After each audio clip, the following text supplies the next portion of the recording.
Hello, once again, watchers of good movies. My name is Nick Pell, and joining me once again is James DeSantis, my co-host at this point with these different types of videos. We are going to be talking about the best and worst movies which came out in the month of July 2016. James, if you want to introduce yourself briefly here. I'm that guy that was in that other video last month and going to be in the next month, and I'm just the guy who nobody ever agrees with most times. Yeah, that sounds about right. He also does really good top 10, top 5, and game reviews on his channel, so check that out in the description down below. But we are going to be diving into the top 3 worst films of July 2016 here, and I'll begin with my list. And these aren't necessarily films which were terrible by any means. They're not things which are a disgrace to movies all around the world, but they're films which I ended up feeling very disappointed with for the most part. And my number 3 choice is Purge Election Year. Just compared to the first one and or not the first one, but compared to the second film, Anarchy, and just how much I really found myself enjoying that film. This one ended up being kind of more run of the mill, kind of very predictable. The trailer showed way too much footage, and I just found myself disappointed with this one in regards to the story. But it does conclude the trilogy fairly well by the end, but it just ended up being more of run of the mill horror and thriller than anything else for me. Number 2, though, is Secret Life of Pets. This is a film which again ended up being more disappointing than anything else because you see a lot of people compare this thing to Toy Story, Toy Story 2, and it really does feel like a ripoff of those two films. The characters, while they do feel a little bit interesting, the story again is very very predictable and not that terribly enticing for an older audience, unfortunately, and that's just the main thing which disappointed me this month with a lot of these animated films is that you see Disney and Pixar and a bunch of these studios which know how to make films for both kids and for adults. And so it's really frustrating when you see films which just don't capture that same effect and feel as these other really successful films. And that leads me to my worst film of July, and that'd be Ice Age Collision Course. Having not watched the Ice Age franchise since I'm pretty sure the first or second film, I was very lost for a good chunk of the movie, and it just really wasn't all that interesting. And again, very predictable in its nature. The relationships just seemed not that fun to watch. They had decently interesting concepts that dealt with like kids leaving home and finding love and everything like that. But this is a franchise which ultimately needs to just end and go extinct at some point soon. So whether or not this film wraps up the franchise or not, I really hope it does. But it ended up being my least favorite film of July. Well, I would never spend my money on Ice Age, so that would probably be on my list, but it's not because it looked so bad to begin with. My number 3 is actually a movie I agree with you, Secret Life of Pets. It was an entertaining movie, but it was definitely made for children. And that was the biggest difference between like other Pixar movies or even DreamWorks is that it felt like it was made for kids. It wasn't as boring as like Minions, but it definitely wasn't like Despicable Me 1. So I thought it was okay. It had some funny moments. It had some good adventure. It was like a fun, entertaining movie, but forgettable. Like I will never watch this movie again for the rest of my life. So it was just there. And getting onto that, it's the same studio which made Despicable Me and Despicable Me 2, which are two very, very good films which do capture that kid and audience feel, and they're two of my favorite animated films. But they just kind of seem to be backsliding now with the Minions and now with Secret Life. Yeah, they definitely know they're aiming more for the children. Unfortunately, my second one is gonna be Mike and Dave Need Wedding Dates. This was an okay movie. I laughed a few times. I thought it was not badly structured, but it was so unbelievable. A lot of the jokes, like I'm more into the humor that I can actually believe somebody would say and do, and none of the things they did. It felt like they were just not real characters, like a sketch comedy. And it just was like really over the top. So as entertaining as it was at times, it really added up to nothing for me. It was just kind of an movie. Like nobody's gonna remember this movie. And the worst movie this month, is Ghostbusters. This movie was just so unneeded. This is like I walked out of the theater and I'm like, It's not horrible, but it's so unneeded. I laughed maybe, I'd say about three solid laughs. Nothing really loud. And then nobody in my theater laughed at anything, which was awkward. And it was a half full theater. And it didn't have the chemistry that I was hoping for. I thought the girls were okay together, but they didn't really play off of each other all that funny. There were a couple of standout, but really it just was an okay movie and just so unneeded that when I left the theater, I was kind of like, I got to see it for free due to my movie pass, and I was just like, well, I never want to see that again ever in my life. So yeah, this is definitely the worst of the month.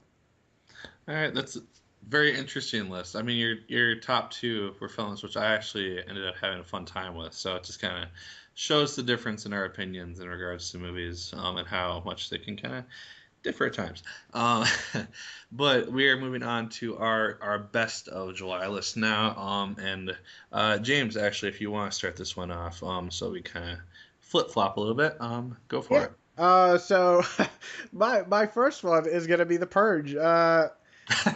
This movie was stupid.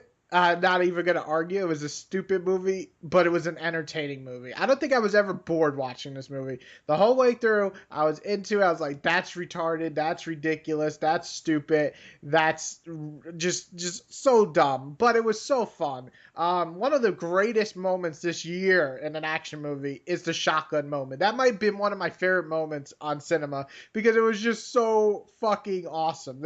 And you don't get to see like badass chicks usually do stuff they feel like it's forced. That chick came out of that car and just shot that fucking bitch with a shotgun. Flew. I was just like, yes, thank you. So for that moment alone, this movie's on my goddamn list for good movies. Next one would be Star Trek. Star Trek was a very fun, engaging movie. I felt it was a little long, even though it was shorter than the other two, I think.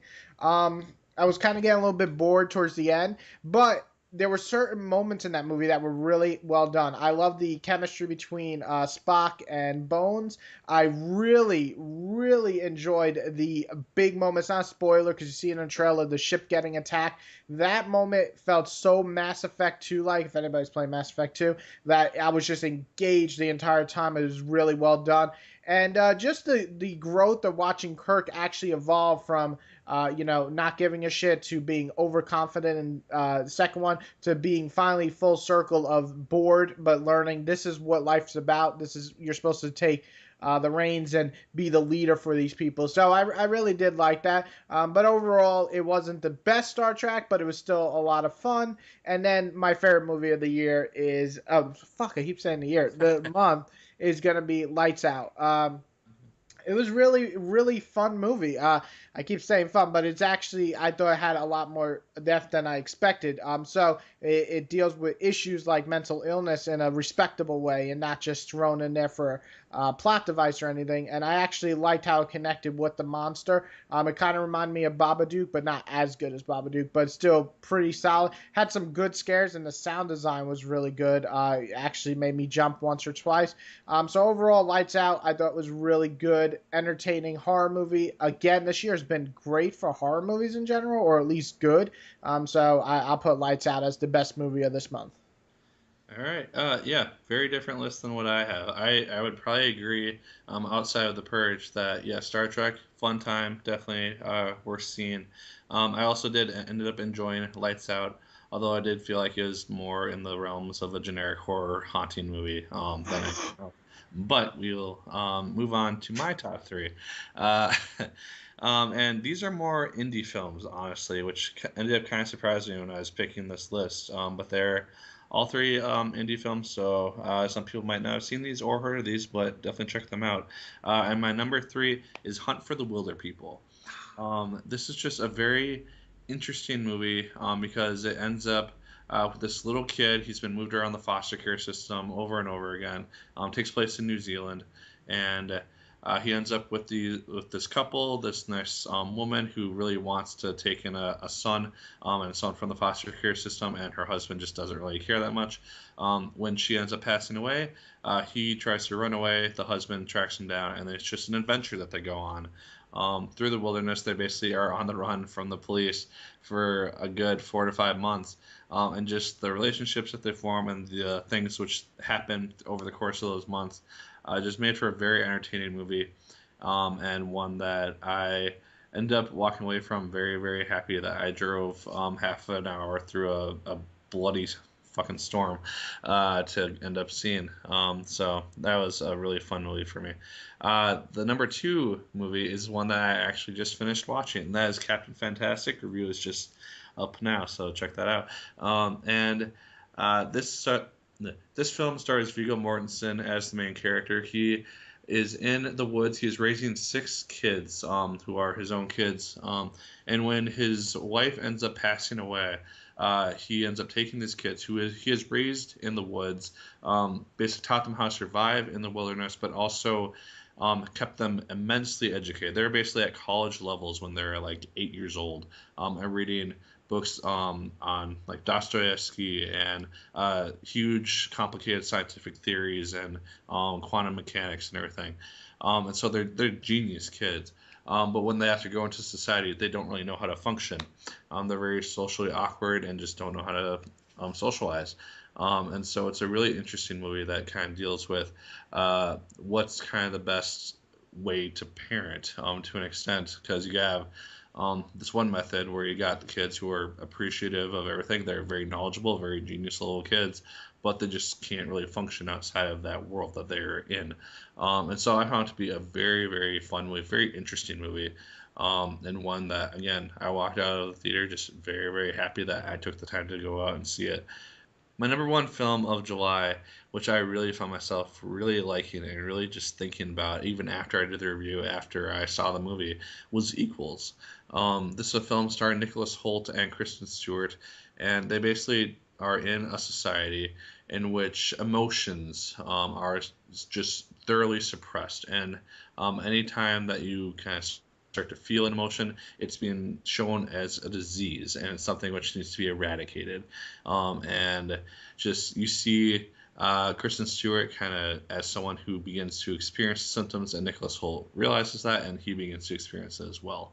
And it's their relationship which forms within the society, which I just found really intriguing. And just seeing kind of just this hidden love end up reacting to these two people who just don't haven't have they've never experienced emotion before, and I just found the film to be very, very interesting and kind of a scary, possible futuristic look at our society, because the idea is that emotions are what cause all the problems of the world. And I mean, 100 years from now, I wouldn't put it past humanity to start suppressing that type of stuff from birth. So I don't know, Equals ended up being a very, very interesting film for me. A lot of people, at least Rotten Tomatoes wise, didn't really like it as much as I did, but I found this one to be extremely interesting. It's currently on my top 10 list of the year. Top 10? Yeah. My gosh. It's crazy. Well, I guess that's it.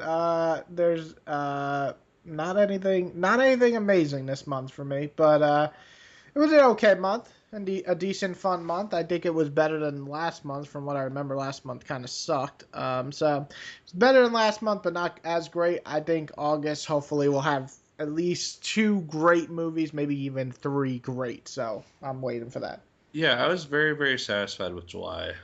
It had some stinkers, as we pointed out, but for the most part, the films, while there weren't, like you said, a ton of great films, there was a very good steady stream of good films, and that's really what you want in the summer, at least, because between September and December, that's when you really start to expect the great stuff, because that's stuff that's going for Oscars, and Academy Awards and the big award nominee films.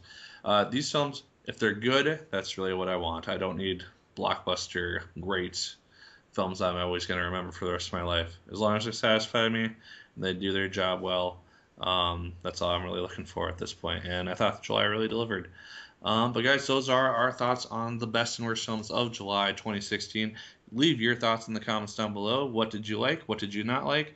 Let us know. Make sure to subscribe to James DeSantis' channel. Link is, again, in the description down below if you are interested. But guys, as always, like, favorite, comment, and subscribe if you so choose. I appreciate it immensely. And once again, my name is Nick Pell. And once again, keep on watching.